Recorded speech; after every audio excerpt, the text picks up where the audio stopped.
Today I will show you an action, drama, mystery film from 2011 titled Source Code. Spoilers ahead. Watch out and take care. A train is moving toward Chicago. Captain Colter Stevens, an Army pilot, wakes up on the train, confused as to where he is. Christina begins to talk to him and calls him Sean. He looks through the train, distracted by every movement, so he doesn't even respond to the conductor when he asks for his ticket. Colter is jumpy with Christina as well, when she tries to help him find his ticket. She asks him why he's acting so strange, but Colter tells her that he doesn't know who she is. He gets up and goes outside for a second, trying to figure out where he is, but he comes back to his seat next to Christina. Suddenly, he sees his reflection in the window, showing a different face. Colter goes to the toilet and looks at himself in the mirror, seeing someone completely different. He opens the wallet and sees the same guy there. Christina is waiting for him in front of the toilet. He tells her that he neither knows Sean nor her. Suddenly, the train explodes. Colter wakes up in a different place, hearing a female voice telling him that he's with Beleaguered Castle and asking if he's functional. He's still confused and can't answer any of the questions the disembodied voice is asking him. The voice only wants to know what happened on the train and where the explosion came from. Colter asks her who she is, and she shows up on a monitor in front of him, telling Colter that he already knows that. She tells him that they will rebuild his memory pattern and begins a mnemonic procedure. The woman reads him a passage while accompanying visuals appear on the screen. Colter isn't paying attention and is trying to get himself out of the seat as the woman continues with the exercises. Suddenly, he remembers parts of the exercise and repeats back what he had heard before. She asks for her name, and Colter calls her Goodwin. Dr. Rutledge shows up briefly on the monitor checking something, then Colter asks to talk to his father. Goodwin interrupts him and continues to ask him about the bomb on the train. She tells him that Christina calling him another name is incidental. He doesn't know who bombed the train, so Goodwin tells him that he will go back inside for 8 minutes again. Colter thinks that he's in a simulation, but Goodwin will not give him any information about his status. She just insists that he find out more information about the train. Find the bomb, and you find the bomber. Colter is back on the train. Christina is telling him that she gave her notice at work and will be taking the LSAT. He hears a soda can open, and a woman spills coffee on his shoe. Colter says that it's the same train but somehow different, which Christina understands as some deep statement. He activates a timer on his watch and says that everything looks so realistic, still convinced he's in a simulation. Colter looks around for the possible bomber and jumps over to a guy asking how long the delay would be. The guy jokes around, and Christina tells him that he's a comedian. He looks around the train searching for something out of the ordinary, and he sees a student give back someone their wallet. Colter steps back on the train and remembers that the explosion came from behind him. He goes into the toilet and looks through it. Colter notices that the vent has been tampered with and opens it, finally finding the bomb. He begins talking to Goodwin, thinking she can hear him and instruct him on the next steps with the bomb. Colter leaves the bomb how he found it and gets another idea on how to find the bomber. He goes back into the cart, lies to the people that he's transit security and that there has been some kind of security breach, so they have to stop using all of their electronic devices. No one really believes him, and when he sees a man still on his laptop, he closes it for him and breaks his jaw. Christina runs over to the man to help him, and Colter says not to worry because neither he nor she are real. The train explodes, and he's back. Goodwin tells him to stabilize and lower his pulse. She asks if he found the bomb, and he tells her that he did, but Colter asks to speak to Dr. Rutledge since he figured out that he's her commanding officer. Colter thinks that he was in Afghanistan just 2 days before, but Goodwin says that it was 2 months. He's still confused, but he replies to her questions about the train. She tells him that he's not in a simulation, but that real lives are at stake. Colter wants to know more before he can continue with the mission. Goodwin asks Rutledge if she can tell him anything, and when he confirms that she can, Goodwin tells him that the train he was on had already exploded that morning and that more attacks like that one are underway. Sean Fentress was on that train, and Colter is him now. He doesn't understand yet, but she keeps pushing for information. Colter tells her where he found the bomb and what kind of detonator it operated with. Goodwill explains that the detonation was planned to occur at the same time when a freight train was passing by, engulfing both vehicles. The bomber must have been close enough to see when that would happen to detonate the bomb. She tells him to concentrate on the passengers on his train and concentrate on performing only the tasks that she has given him. They send him back. Colter wakes on the train in the middle of the same conversation. The woman spills coffee on Christina's shoes, and she's very kind about it, which Colter comments on. He believes she's real now. Colter asks the conductor about the behavior of the passengers on the train, and the man replies that he's the one looking strange. Then, he asks Christina if someone looks suspicious to her, tells her to sit next to him, and says to think of it as a game. She jokes around about all of the people in the car, naturally not taking him seriously, commenting that he knows the people more than her because he talks to them all the time. Suddenly, Colter notices a guy coming out of the bathroom and Christina comments that they're going into racial profiling. She tells him that he's the only other person she'd seen coming out of there, making him think for a second. Colter looks through Sean's things, but only finds her name in his notebook. He wants to go after the guy he saw earlier and makes Christina come with him. Colter tells her to wait outside the station as he follows the guy inside the washroom. He can hear him getting sick in a stall and inspects him, making him really uncomfortable. The guy leaves with Colter after him. He joins him at the bench where he's sitting on and asks to borrow his phone.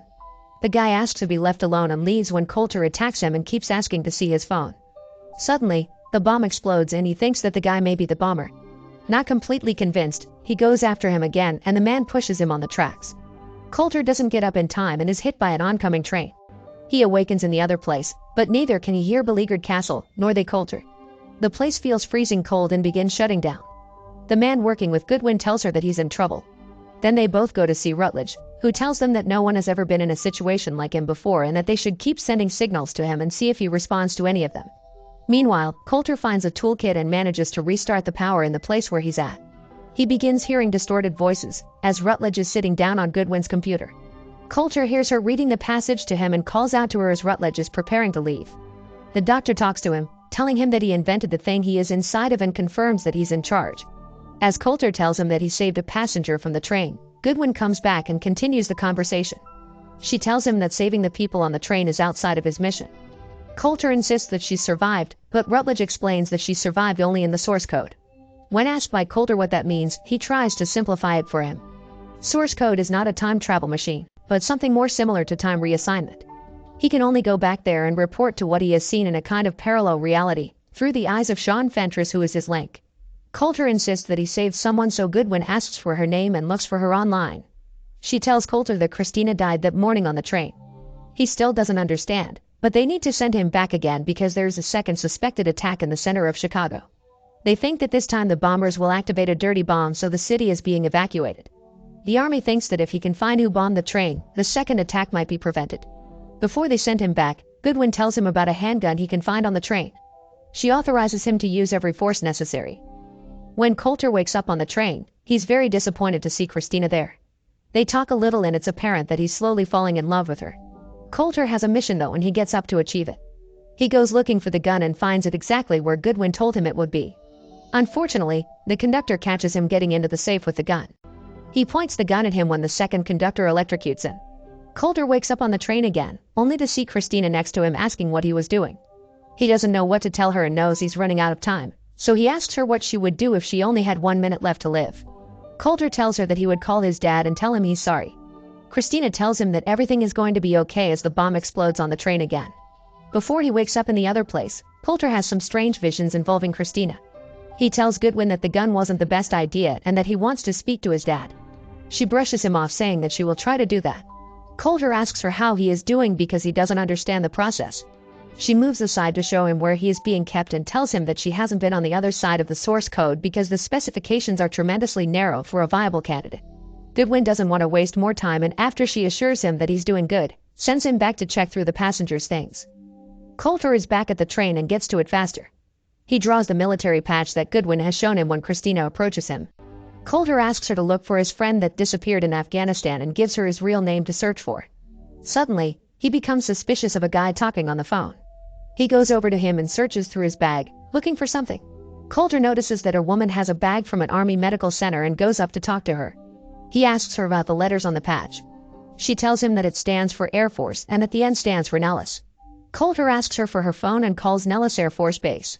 He asks for Rutledge and tells the operator to tell him that Captain Colter Stevens is calling for him. Christina finds him and tells him that the friend he asked her to look for is dead, killed in action 2 months ago. Suddenly, Colter has some memories from Afghanistan and he hears Goodwin's voice again, taking him through the mnemonic exercises. When he wakes up in the other place, he immediately asks Goodwin if he's dead. He tells her that he found an article online saying just that, as well as that his father received a medal for him. She tells him that he needs to focus on the train and that everything else is irrelevant. Colter insists to know and Goodwin tells him part of the truth. She says that part of his brain is still active, but that his body is a manifestation.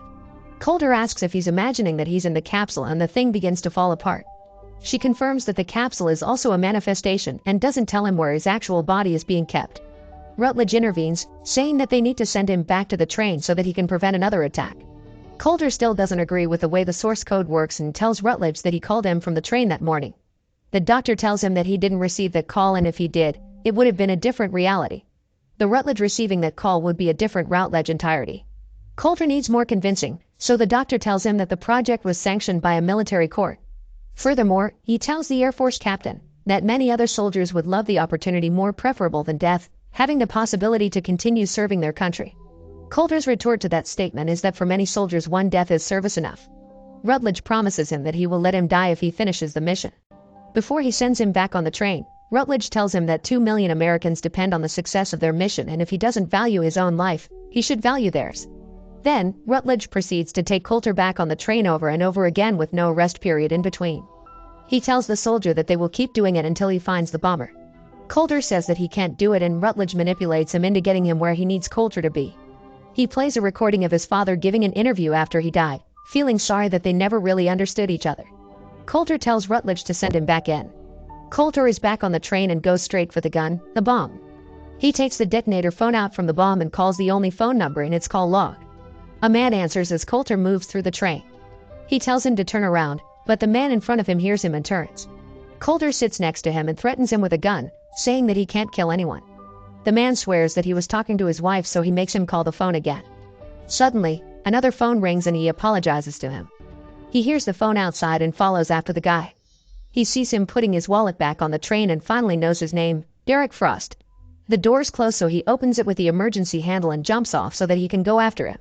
Colter sees him go into a white van and goes up to him. He shows Derek the phone, but he pretends that he doesn't recognize it. Colter knows it's him though, so he shows him the second bomb inside the van. He inspects the bomb and asks him where his next target is when Catherine shows up. Derek shoots them both. Colter is still alive, so Derek gives him the whole speech on why he's doing it. His explanation is that the world is hell and that it needs to be rebuilt.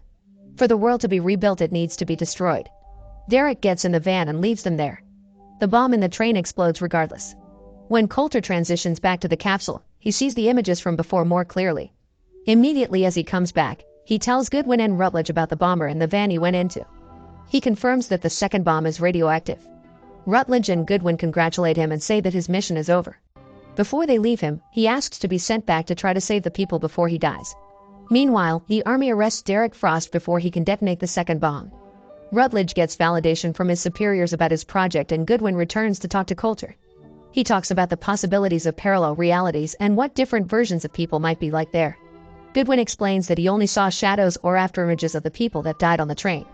She tells him that he can't alter the past, but Colter insists that there was a failsafe on the explosive that he didn't see before and that she's wrong. Colter pleads with her to send him back in without approval and then switch him off. She has some trouble deciding, but still does it, telling him that at the end of his source code she will terminate his life support. Colter tells her that he'll save Christina. Goodwin says that it was an honor and wishes him good luck. Colter is back on the train for the last time. He asks Christina out for coffee and she very gladly accepts. Colter asks her to give him a few minutes to save the world. He instantly goes toward the bomb and takes out the first and second detonators. Then he passes by Derek and steals the conductor's handcuffs. While the source code is active, Rutledge gets more good reviews from his superiors as Goodwin walks into his office. He tells her to wipe Colter's memory and prepare him for a new source code. Rutledge has no intention to let him die to Goodwin's disapproval. Back at the train, Colter stops Derek from going out of the train and cuffs him to a bar. He shows him the phone and calls the police, telling them everything about Derek and the radioactive bomb in the van. Colter takes his phone and leaves him there. He sends an email to Goodwin from his phone and calls his dad. Colter tells him that he's a friend of his and that before he died he wanted to say that he was sorry. Meanwhile, Goodwin goes to the place where they are keeping his body and opens the chamber, seeing the state that is in. Colter's dad tells him that he wishes he told him that he loved him. He says that he knows it. Colter goes back to Christina. Rutledge gets a call that Goodwin is with Colter. He asks for MPs to join him at Colter's chamber and tries to unlock the door. Goodwin waits for Colter's 8 minutes to run out. On the train, Colter asks Christina what she would do if she had less than a minute to live. She says that she would make those seconds count. Colter kisses her. Goodwin switches his life support off and the MPs run inside only to see Colter's dead body. Back at the train, the explosion never happens. Colter says that everything is going to be okay. He and Christina take a walk to the Chicago Bean and Colter realizes that the visions he had when transitioning were of that same moment.